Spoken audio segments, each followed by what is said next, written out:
Hello friends, welcome too lazy classes. ये हमारा Aristotle का थर्ड वीडियो है। इसके पहले हमने ऑलरेडी अपने चैनल पे अरिस्टोटल के 2 वीडियोस अपलोड करके रखे हैं और ये हमारा थर्ड है। और इसके बाद ये हमारा अरिस्टोटल का टॉपिक ख़त्म हो जाएगा। इसके बाद हम इंडियन पॉलिटिकल थिंकर्स को स्टार्ट करने वाले हैं। तो चलिए देखते हैं अरिस्टोटल की थ्योरी ऑफ जस्टिस। जो थ्योरी ऑफ जस्टिस का कॉन्सेप्ट दिया था हमारे अरिस्टोटल ने, उन्होंने जस्टिस को 2 भागों में डिवाइड किया, एक यूनिवर्सल जस्टिस और एक particular justice. Then particular justice को अगेन हम देखें तो इन्होंने 2 पार्ट में इसको डिवाइड किया, एक डिस्ट्रीब्यूटिव जस्टिस, एक कम्यूटेटिव, करेक्टिव या रेक्टिफिकेटरी जस्टिस। तो देखिए, यूनिवर्सल जस्टिस तो वो जस्टिस है जो ऑलरेडी सभी के ऊपर अप्लाई होगा और एक कॉमन रूल ऑफ लॉ होगा। जैसे कि आप एग्जांपल ले सकते हैं कि हमारे इंडिया में संविधान को सबसे टॉप मोस्ट पोजीशन पे रखा जाता है, तो उस पे जो रूल्स और रेगुलेशंस जो भी लिखे हुए हैं वो हमारे यूनिवर्सल जस्टिस के अंदर आएंगे। और पर्टिकुलर जस्टिस में जैसे कि इसमें 2 टाइप की जस्टिस हैं, डिस्ट्रीब्यूटिव जस्टिस और करेक्टिव जस्टिस। तो पर्टिकुलर सिचुएशन का मतलब ये है कि अगर आपके साथ कुछ आपके यहाँ चोरी हो जाती है या कुछ मारपीट हो जाता है या कोई दंगा हो जाता है, तो इस टाइप पर्टिकुलर सिचुएशन को कैसे मैनेज करना है, तो डिस्ट्रीब्यूटिव जस्टिस में और रेक्टिफिकेटरी जस्टिस में इसको डिफाइन किया गया है। ठीक है, तो चलिए देखते हैं। जो हमारा यूनिवर्सल जस्टिस है, जैसे कि मैंने इसके पहले बताया कि anything done according to law is just, that is all lawful things are just. जितनी भी लॉफुल थिंग्स हैं वो सभी जस्टिस के अंदर आएंगी, जो कि यूनिवर्सल होगा, जो सभी को फॉलो करना होगा। ठीक है, एक कॉमन जनरल रूल्स होंगे जो सभी लोग फॉलो करेंगे, सारे लोगों के लिए होगा, हर कम्युनिटी के लिए होगा, हर टाइप के लोगों के लिए होगा। ठीक है, इस पर कुछ भी पर्टिकुलर सिचुएशन से रिलेटेड कुछ भी ऐसा नहीं है, ये सभी के लिए अप्लाई होंगे। अब हम पर्टिकुलर जस्टिस में देखते हैं। पर्टिकुलर जस्टिस मतलब one have to take particular decision in a particular situation. Here universal justice is not sufficient, so particular justice is required. यहाँ पे जो यूनिवर्सल जस्टिस में जो लॉ लिखे गए हैं, जो भी लॉ अप्लाई होते हैं, ये यहाँ पर सफिशिएंट नहीं होते, इसलिए हमने पर्टिकुलर जस्टिस का कॉन्सेप्ट यहाँ पर देखा है। फिर डिस्ट्रीब्यूटिव जस्टिस में ये डिस्ट्रीब्यूटिव जस्टिस का मतलब ये है कि जहाँ पर जो गवर्नमेंट है हमारी, वो ऑनर, वेल्थ या प्रॉपर्टी के अकॉर्डिंग लोगों में वेल्थ को डिस्ट्रीब्यूट करती है और प्रॉपर्टी को डिस्ट्रीब्यूट करती है। तो जिस प्रिंसिपल के अकॉर्डिंग करती है उसको हम डिस्ट्रीब्यूटिव जस्टिस में देखेंगे। जैसे कि ट्रीटिंग इक्वल इक्वली, मतलब इक्वल्स के साथ आप इक्वली ट्रीट करो और अनइक्वल्स के साथ अनइक्वल ट्रीट करो। एग्जाम्पल अगर ले लेते हैं कि अगर हम कोई अवार्ड डिस्ट्रीब्यूट करते हैं, मेरिटोरियस स्टूडेंट्स के लिए अवार्ड अगर दिया जा रहा है गवर्नमेंट के द्वारा, तो वो मेरिटोरियस स्टूडेंट्स को ही मिलना चाहिए, ना कि फेलियर स्टूडेंट को मिलना चाहिए। ठीक है, तो अगर ऐसा हो जाता है तो एक अनइक्वलिटी आ जाएगी और जो कि सही नहीं है। तो डिस्ट्रीब्यूशन का मतलब ये है कि जो डिस्ट्रीब्यूशन वो फेयर हो, ठीक है, और इक्वल हो, इक्वल्स के साथ इक्वल ट्रीटमेंट हो और अनइक्वल्स के साथ अनइक्वल ट्रीटमेंट हो। ठीक है, अब आगे देखते हैं रेक्टिफिकेटरी या करेक्टिव जस्टिस।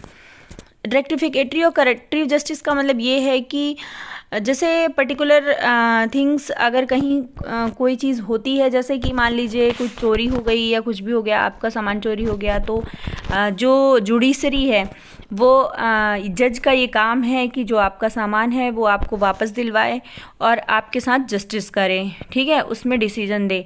तो ये चीज़ें रेक्टिफिकेटरी जस्टिस में आती हैं। ठीक है, चलिए आगे देखते हैं। अब इसमें 2 टाइप की चीज़ें हो सकती हैं। The need for this type, क्या ज़रूरत पड़ी इस टाइप की जस्टिस की, क्योंकि देखिए क्या होता है, एक वॉलेंट्री एक्ट होता है, या तो इसमें आप कोई चीज़ सामान खरीदते हैं, जैसे ऑनलाइन आपने कुछ शॉपिंग की और वो शॉपिंग के दौरान आपको कुछ गलत चीज़ मिल गई, या मतलब कुछ सामान में कुछ डिफ़ॉल्ट है, तो उस टाइम पे जो जस्टिस आपको मिलेगी या आप कोर्ट में अप्लाई कर सकते हैं या कुछ भी कर सकते हैं, तो उस टाइप में ये वॉलेंट्री एक्ट के थ्रू इसमें इंक्लूड किया गया है। और इनवॉलेंट्री में आ जाएगा, जैसे आपका मर्डर हो गया या किसी ने किसी को जहर दे दिया।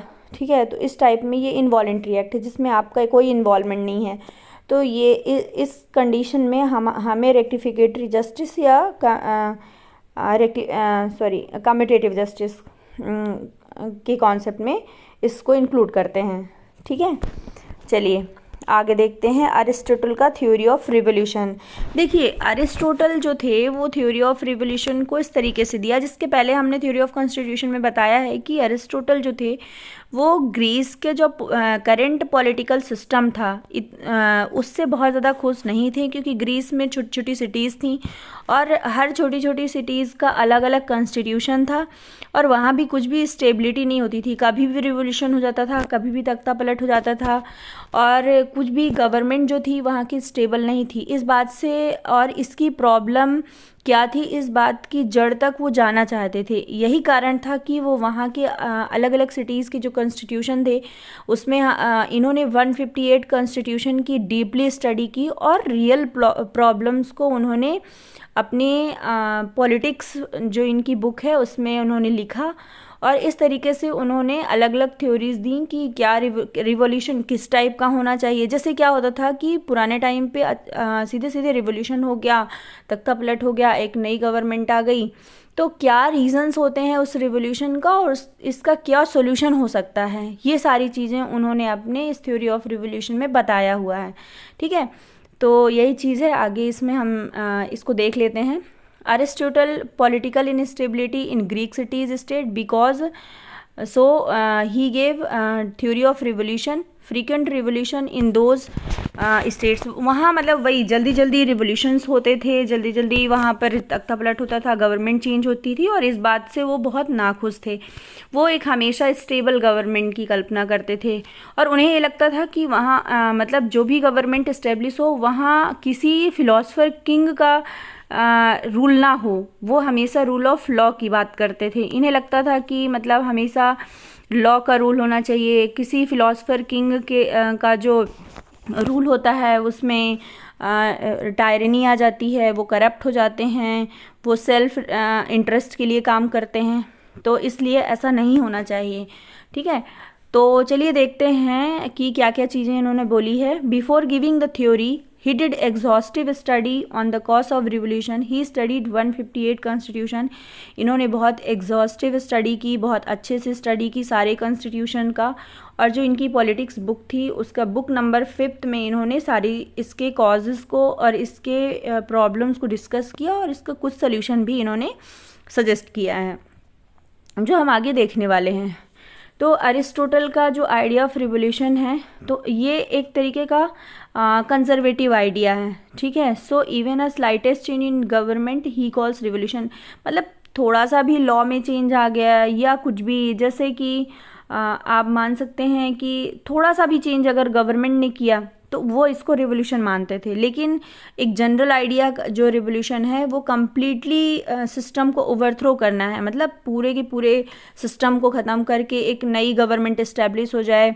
जैसे कि आपने देखा होगा कि बहुत सारे जगह पे सेना जो होती है वो गवर्नमेंट को ख़त्म करके अपना रूल इस्टेब्लिश कर लेती है। जैसे कि करंट एग्जांपल में आपने सुना होगा म्यांमार के में ऐसा हुआ है और भी कई जगह पर अफ्रीकन कंट्रीज़ में ऐसा होता है। कई 4-5 ऐसी अफ्रीकन कंट्रीज़ हैं जहाँ पर ऐसा होता रहता है। तो इस तरीके का जो सिस्टम है जो जहाँ पर कंप्लीट ओवरथ्रो होता है सिस्टम का, तो इसको जनरल आइडिया ऑफ रिवोल्यूशन माना जाता था तब के टाइम पर, जबकि अरिस्टोटल के आइडिया में ऑफ रिवोल्यूशन में ये चीज़ें शामिल नहीं थी। ठीक है, तो क्या रीज़न्स हैं, उन्होंने रीज़न डिस्कस किया है, उन्होंने पर्टिकुलर कॉज बताया है कि क्या मतलब मेन कॉज क्या है इस चीज़ का कि क्यों रिवोल्यूशन होता है, क्यों बार बार गवर्नमेंट में चेंज आता है। तो सबसे पहला कॉज उन्होंने बताया मोनार्की को, जहाँ पर किंग का रूल होता है। ठीक है, तो किंग में क्या होता है, फैमिलीज़ होती हैं, फैमिली कॉन्स्पिरेसीज होती हैं। एक पिता, कभी कभी तो पिता को बेटे के द्वारा मार दिया जाता है, कभी कभी एक भाई दूसरे भाई को मार देता है। ठीक है, चाचा भतीजे में लड़ाई हो जाती है, लोगों के फैमिलीज़ में ही इतना ज़्यादा जेलेसी और इतना ज़्यादा कॉन्स्पिरेसी रहती है कि एक दूसरे को मार के और वो लोग एक दूसरे को मार के और अपनी अपनी गवर्नमेंट को इस्टेब्लिश करते हैं और रूल करते हैं, और ये लोग सिर्फ सेल्फ गवर्नमेंट के लिए, सेल्फ इंटरेस्ट के लिए काम करते हैं। ठीक है, तो ये एक मेजर कॉज था उस टाइम पर।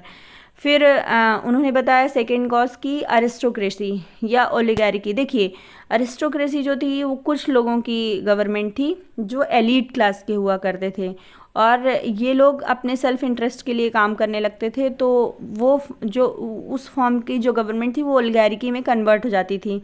ठीक है, तो इन्होंने बताया कि जैसे एरिस्टोक्रेसी गवर्नमेंट है, एरिस्टोक्रेसी एलीट क्लास जो होती थी, बड़े लोग थे, कुछ लोगों नोबल फैमिलीज़ जो वहाँ पर रूल करती थी, तो जिससे वहाँ का जो पुअर क्लास की फैमिली थी वो लोग इस बात से बहुत बहुत ज़्यादा असंतुष्ट रहते थे, तो वो लोग अनसेटिस्फाई होने के कारण वहाँ पर रिवोल्यूशन कर देते थे। तो ये एक कारण था रिवोल्यूशन का। ठीक है, थर्ड रीज़न है डेमोक्रेसी का। तो अब देखिए कॉन्स्पिरेसी ऑफ रिच, अब यहाँ पर पुअर फैमिलीज़ अगर यहाँ पर रूल कर रही हैं, conspiracy of rich against poor, तो अगर बहुत सारे लोग रूल कर रहे हैं तो जो रिच होते थे वो लोग इनके थ्रू कॉन्स्पिरेसी करते थे। ठीक है, करप्ट लीडर्स के थ्रू, तो एक दूसरे की जो रूल्स करने के कारण जो लोग कॉन्स्पिरेसीज में इन्वॉल्व होते और तख्ता पलट कर देते थे। तो ये सारे इन्होंने पर्टिकुलर कॉज बताए हैं उस टाइम पे जो पॉलिटिकल इनस्टेबिलिटी थी ग्रीस पे। ठीक है, कुछ इन्होंने जनरल कॉजेज बताए हैं, जैसे इनइक्वालिटी को इन्होंने मेन कॉज बताया है। ठीक है, inequality leads to feeling of injustice. वो कहते हैं कि जो इनइक्वालिटी है वो इनजस्टिस की फीलिंग लेके आती है। ठीक है, जिसके कारण रिवोल्यूशन होता है। ये रियल भी हो सकती है और इमेजिनरी भी हो सकती है। और उसके अलावा इन्होंने बताया कि पैशन फॉर पावर, बहुत सारे लोग पावर के लिए काम करते हैं, प्रिविलेज के लिए, कि अच्छी गाड़ियाँ होंगी, अच्छी फैसिलिटीज़ होंगी, वीआईपी रहन सहन होगा, तो इसलिए इस पैशन के उस पे काम करते हैं, ना कि लोगों के सेल्फ इंटरेस्ट के लिए लोगों के इंटरेस्ट के लिए काम करते हैं, पीपल्स के लिए काम करते हैं। ठीक है, तो ये एक रीज़न है। फिर उन्होंने बताया कि करप्शन तो है ही है, लोगों के अंदर डर भी नहीं है, एक्सट्रीम इनइक्वालिटी है इनकम और वेल्थ में, कुछ लोगों के पास जो रिच होते हैं वो और रिच होते जाते हैं, जो पुअर होते हैं वो और पुअर होते जाते हैं, तो एक बहुत बड़ा गैप आ जाता है रिच और पुअर के बीच में। और वेल्थ का जो है वो प्रॉपर डिस्ट्रीब्यूशन नहीं होता है, जो जैसे जो भी लोग रूल कर रहे हैं वो अपने भाई भतीजावाद, मतलब इन जैसे जो आसपास के लोग हैं उन्हीं को ही फ़ायदा पहुंचाने की कोशिश करते हैं, कभी भी पुअर की तरफ ध्यान नहीं देते हैं। ठीक है, ये सारा क्या है, एक समाज में इनइक्वालिटी लेके आती है ये सारी चीज़ें। ठीक है, डिफरेंट सेक्शन के बीच में भी इनइक्वालिटीज़ रहती है, जिसके कारण राइवलरीज होती हैं। ठीक है, और फॉरेनर्स भी आते थे उस टाइम पे कि फॉरेनर्स ने अटैक कर दिया, अदर जो ग्रीक की अदर सिटीज़ थी वो अटैक कर देती थी दूसरी सिटीज़ पर और वहाँ पर कब्जा कर लेती थी, तो ये भी एक रीज़न था वहाँ पर। If ruling class ignores small changes, और देखिए जो भी रूल कर रहा है वो छोटी छोटी चीज़ों को इग्नोर करता है, छोटी छोटी चेंज। वो कहते हैं कि आपको सिस्टम में रहना है, आपको अगर रूल करना है तो छोटे छोटे चेंजेस लेके आने हैं। ठीक है, और इन सब चीज़ों को अगर आप इग्नोर करेंगे तो कहीं ना कहीं रेवोल्यूशन आएगा।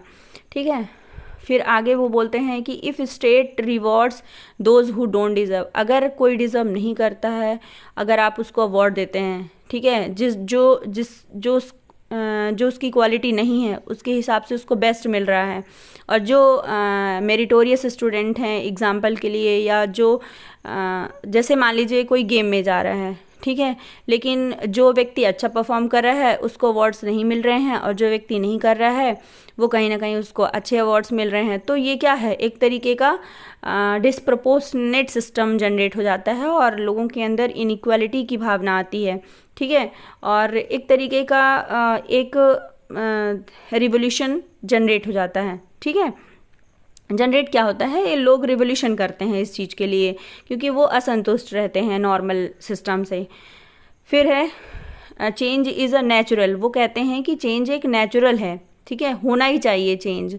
It is a characteristic feature of world people like prefer changes. ठीक है, लोग चेंजेस प्रीफर ही करते हैं, ये नॉर्मल कैरेक्टरिस्टिक्स है। लोग बोर हो जाते हैं एक ही गवर्नमेंट से बार बार, तो उन्हें लगता है कि शायद नई गवर्नमेंट आएगी तो वो कुछ अच्छा करेगी, कुछ नया करेगी, तो चेंज आना चाहिए सिस्टम में। तो एक जनरल कैरेक्टरिस्टिक्स है, लोगों के मन में रहती है। फिर उन्होंने बोला कि मतलब क्या सोल्यूशन हो सकता है इसके लिए, है ना, सोल्यूशन बताए हैं। तो उन्होंने बोला है कि state should cultivate the spirit of obedience among the citizens. State को एक ऐसा रूल लेके आना चाहिए जो सभी लोग फॉलो करें, ना कि किसी पर्टिकुलर के लिए ही वो रूल्स फॉलो हों और अदर्स उसको फॉलो ना करें। तो हर किसी के लिए सेम रूल होना चाहिए, रूल ऑफ लॉ का सिस्टम होना चाहिए, ठीक है, ना कि फिलोसफर किंग का रूल होना चाहिए। State should educate citizens in civic virtues. और वो कहते हैं कि लोगों को एजुकेट करने की ज़रूरत है, सिटीजन्स को एजुकेट करने की ज़रूरत है। उन्होंने बोला है कि एजुकेशन बहुत ही इम्पॉर्टेंट है लोगों के लिए, और उनके अंदर पैट्रियोटिज़म की भावना होनी चाहिए, देशभक्ति होनी चाहिए, ठीक है, अलग अलग वर्च्यूज़ को उनके अंदर इनकलकेट करने की ज़रूरत है। State should treat the cause giving rise to revolution, है ना, और क्या चीज़ें ऐसी हैं जो रिवोल्यूशन को बढ़ावा देती हैं, उन सब चीज़ों पर फोकस करके स्टेट को उस पर काम करने की ज़रूरत है, छोटे छोटे चेंजेस लेके आने की ज़रूरत है, ठीक है, ये बात उन्होंने बोली है। क्रिटिसिज्म भी है, कुछ लोग इस चीज़ को नैरो मानते हैं, इनके रिवोल्यूशन का जो मीनिंग है उस चीज़ को नैरो बताते हैं, बोलते हैं कि रिवोल्यूशन तो एक बड़ा कॉन्सेप्ट है जो पूरे पॉलिटिकल सिस्टम को चेंज कर देता है, पूरी की पूरी गवर्नमेंट को बदल देता है, ठीक है, लेकिन ये छोटे छोटे चेंजेस को भी रिवोल्यूशन बोलते हैं। तो इनके कॉन्सेप्ट को बहुत सारे लोगों ने नैरो कॉन्सेप्ट बोला है। He has a negative role for revolution, और इन्होंने रिवोल्यूशन को एक निगेटिव तरीके से देखा है, जबकि कहीं ना कहीं उस टाइम पे ये कहीं ना कहीं हिस्ट्री में एक बड़ा चेंज लेके आया है। अगर रिवोल्यूशन नहीं होता तो एक रूल ऑफ लॉ का सिस्टम ही जनरेट नहीं होता। कई सिटीज़ तो ऐसी हैं कि रिवोल्यूशन के कारण एक बड़ा चेंज आया है, ठीक है। तो कहीं ना कहीं इन्होंने अलग अलग तरीके से रिवोल्यूशन को कई एंगल से देखा हुआ है। चलिए नेक्स्ट देखते हैं इनका थ्योरी ऑफ लॉ। जैसे कि इन्होंने एक बहुत ही फेमस स्टेटमेंट बोला है कि law is a reason without passion, ठीक है। लॉ क्या है कि एक तरीके से सब कुछ है, ऐसा बोला है इन्होंने, ठीक है। Aristotle gave this concept in his theory of law, criticises Plato theory of philosopher king absolute power to. वो जैसे इसके पहले मैंने बताया था कि मतलब प्लेटो जो हैं इनके गुरु थे, और उन्होंने फिलोसफर किंग का कॉन्सेप्ट दिया था। उन्होंने बोला था कि एक फिलोसफर किंग होगा जो सब स्टेट पर रूल करेगा, है ना, वो बिल्कुल भी करप्ट नहीं होगा। एक आइडियल फिलोसफर किंग की बात की थी, और उन्होंने बोला था कि उसके पास एब्सोल्यूट पावर होना चाहिए, कुछ भी चेंज होगा वो फिलोसफर किंग के उस पर होगा, है ना, उस पर कोई भी बदलाव नहीं कर सकता है। लेकिन इस चीज़ को इन्होंने क्रिटिसाइज़ किया है। उन्होंने बोला कि नहीं, फिलोसफर किंग नहीं, बल्कि यहाँ पर रूल ऑफ लॉ होना चाहिए, लॉ का रूल होना चाहिए, क्योंकि लॉ में क्या होता है कि सभी की जो रेशनल थिंकिंग है वो इन्वॉल्व होती है, जबकि फिलोसफर किंग में उस पर्टिकुलर किंग की ही रेशनल थिंकिंग को इन्वॉल्व किया जाता है, ठीक है। एक पर्टिकुलर व्यक्ति जो सोचता है सिर्फ वही फिलोसफर किंग कर सकता है। लेकिन रूल ऑफ लॉ में क्या होता है, अलग अलग लोगों से आइडियाज़ लिए जाएंगे, क्या सही है क्या गलत है, और इन सारी चीज़ों को रूल्स में इंक्लूड करना चाहिए और उसी का शासन होना चाहिए। ये चीज़ें उन्होंने बोली है, ठीक है। Because Aristotle doesn't support the idea of giving absolute power to philosopher king, और अरिस्टोटल इस चीज़ को बिल्कुल भी सपोर्ट नहीं करते थे कि फिलोसफर किंग को एब्सोल्यूट पावर देनी चाहिए, ठीक है, जो कि प्लेटो ने किया था। और anyone, because according to him philosopher king is utopia and will turn to its tyrant. और कभी ना कभी वो बोलते थे कि ये एक इमेजिनरी, एक आइडियल थिंकिंग है कि एक फिलोसफर किंग होगा जिसके अंदर कभी करप्शन होगा ही नहीं, तो कभी ना कभी उसके अंदर करप्शन आएगा और वो एक टायरेनी में कन्वर्ट हो जाएगी गवर्नमेंट, ठीक है। तो उन्होंने बोला है कि there shouldn't be rule of philosopher king and there should be rule of law, और रूल ऑफ लॉ का शासन होना चाहिए, ना कि किंग का। यही चीज़ उन्होंने यहाँ पर बोली है कि फिलोसफर किंग के पास तो जस्टिफिकेशन देते हैं कि rule of law represent limitation on power of executive. जो एग्जीक्यूटिव्स हैं, जो गवर्नमेंट है, जो काम करती हैं, उसके ऊपर लिमिटेशन लगा के लाता है कि हमको वो आर्बिट्री तरीके से काम नहीं करते हैं कि उनका जो मनाया जैसे मनाया। जैसे कि आपने देखा होगा कि अपने यहाँ संविधान है, ठीक है, तो लेजिस्लेचर या एग्जीक्यूटिव्स जो भी रूल लेके आती है वो अकॉर्डिंग टू संविधान होती है, मतलब कॉन्स्टिट्यूशन के अकॉर्डिंग ही रूल्स बनते हैं। अगर जो भी रूल्स अगर अकॉर्डिंग टू कॉन्स्टिट्यूशन नहीं होते हैं वो जुडिशरी में जाते हैं और जुडिशरी से वो कैंसिल हो जाते हैं, ठीक है, जुडिशरी उस चीज़ को कैंसिल कर देती है। तो ये बात अरिस्टो ने अपने थ्योरी ऑफ लॉ में बोली है कि एग्जीक्यूटिव क्या होते हैं, आर्बिट्री रूल्स को फॉलो नहीं मतलब अप्लाई नहीं कर सकते, अपने अकॉर्डिंग ही सारे रूल्स नहीं लाते, अकॉर्डिंग टू जो कॉन्स्टिट्यूशन लिखा गया है वैसा ही रूल्स यहाँ पर चलना चाहिए। ठीक है, तो यही बात उन्होंने अपने इस थ्योरी ऑफ लॉ में बोला है कि जो रूल ऑफ लॉ है इसमें अदर लोगों का भी सिर्फ मतलब ऐसा नहीं है कि मतलब रीज़न है, रेशनैलिटी है रूल ऑफ लॉ में, इसके अलावा अदर इसके बेनिफिट भी हैं, ये बात उन्होंने बोली है। How law and reason are same, वो कहते हैं कि कैसे लॉ और रीज़न सेम है, बोथ हैव सिमिलर पर्पस, दोनों का पर्पस सेम है, to guide what person should do and should not do, any difference is that reason is inward in soul and law is in outside in the book of law. वो बोलते हैं कि देखिए एक philosopher king है, philosopher king के पास rationality है, reason है, तर्क वितर्क करने की क्षमता है, ठीक है, लेकिन वो क्या है, उसके इनसाइड है, इनर वर्ड है, वो सिर्फ उसके अंदर है जो उसको वो अप्लाई करेगा, लेकिन वो कभी ना कभी करप्ट हो सकता है। लेकिन अगर वो रूल ऑफ लॉ क्या है, बुक में लिखा गया है, वो आउटसाइड द सोल है, तो वो कभी भी करप्शन उसके अंदर नहीं आएगा क्योंकि वो ऑलरेडी लिखा हुआ है, उसके अकॉर्डिंग वहाँ का सिस्टम चल रहा है। Law is an outward manifestation of reason, law is reproduct of the reason, और ये एक जो रूल ऑफ लॉ है वो रीजन्स का ही रिप्रोडक्ट है। ठीक है, क्रिटिसिज्म भी है कि देखिए दो कहते हैं कि ये रिजिड हो सकता है, जो लॉ है रूल ऑफ लॉ है वो रिजिड हो सकता है, साइलेंट हो सकता है, कुछ मामलों में साइलेंट हो सकता है कि जिसके कुछ ऐसी चीज़ें होंगी, पर्टिकुलर सिचुएशन आएगी जिसके लिए रूल्स में लिखा ही नहीं गया है, ऐसा हो सकता है। बट इन्होंने रूल ऑफ लॉ को एक गोल्डन मीन बोला है, सुनहरा मौका, सुनहरा रास्ता बोला है कि इससे बेटर रास्ता नहीं हो सकता कुछ भी। One shouldn't sacrifice good for the sake of best, और कभी भी इस चीज़ को सेक्रीफाइस करना नहीं चाहिए। Plato itself accepted the limitation of idea and change his views in his book of law. और जैसे प्लेटो ने बोला था कि फिलोसफर किंग का कॉन्सेप्ट होना चाहिए कि फिलोसफर किंग होगा और वो रूल करेगा, उसके पास एब्सोल्यूट पावर होगी, लेकिन कहीं ना कहीं वो भी इस चीज़ को समझ गए थे कि ये बहुत लॉन्ग टर्म सोल्यूशन नहीं है, इसकी भी खुद की एक लिमिटेशन है। उन्होंने भी बुक ऑफ लॉ का कॉन्सेप्ट दिया था, उन्होंने बोला था कि ये इसके जो आइडियाज़ हैं, रीजन्स हैं, रेशनैलिटी है, वो एक बुक में होनी चाहिए। ठीक है, तो कंक्लूज़न यही है कि rule of law is better than rule of philosopher king. तो इस तरीके से हम यहाँ पर अरिस्टोटल को ख़त्म करते हैं। अरिस्टोटल के सारे कॉन्सेप्ट को मैंने लगभग डिस्कस किया हुआ है, ये आपके लिए बहुत ज़्यादा बेनिफिशियल होने वाला है एग्ज़ाम में, इसका आप नोट्स बना सकते हैं, इसको कई बार रिवाइज़ कर सकते हैं। इसके बाद जो नेक्स्ट वीडियो हमारा आएगा उसमें मैं क्वेश्चंस डिस्कस करूँगी कि प्रीवियस ईयर में कौन कौन से क्वेश्चंस आए हैं और इससे आप मेरी वीडियो से आपको क्या हेल्प हो सकती है। ठीक है, चलिए नेक्स्ट वीडियो में मैं इंडियन पॉलिटिकल थिंकर्स को डिस्कस करूँगी। Thank you so much.